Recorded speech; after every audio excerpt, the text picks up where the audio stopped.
அந்த புது கேப்டன் ஃபீலே வரல. அவர் ஒரு மாதிரி ஆல்ரெடி வந்து ஒரு 5 இயர்ஸ் இந்த மாதிரி இருக்கு. டீமை பெர்ஃபெக்டாக செட் அவுட் பண்ணுறாரு. He knows the team properly. Good.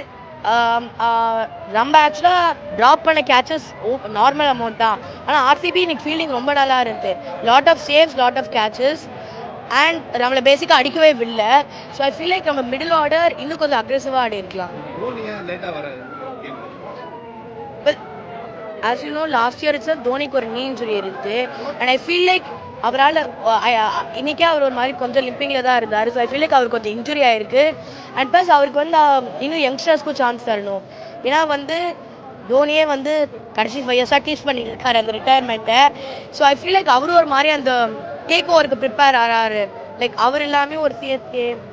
ஏன்னா லாஸ்ட் 2 மேட்ச்சில் என்ன பார்த்துருக்கேன்னா அவர் மேலே ரிலையன்ஸ் இல்லை.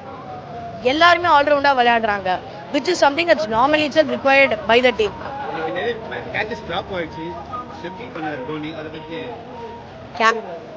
செகண்ட் டைம் கேட்சஸ் ட்ராப் ஆனது நார்மல் தான். ஆனால் ஆர்சிபி நிறையா கேட்சஸ் பிடிச்சாங்க. ரொம்ப நேரம் விட்ட மாதிரி இருக்குது. But it's actually normal amount. செம்மையாக இருக்குது. Still the fastest. கண்டிப்பாக. ஏன்னா ஃபைனல் கண்டிப்பாக போக நினைக்கிறோம். அட்லீஸ்ட் பிளே ஆஃப் என்டர் பண்ணிவிடும். ஏன்னா they look like true contenders.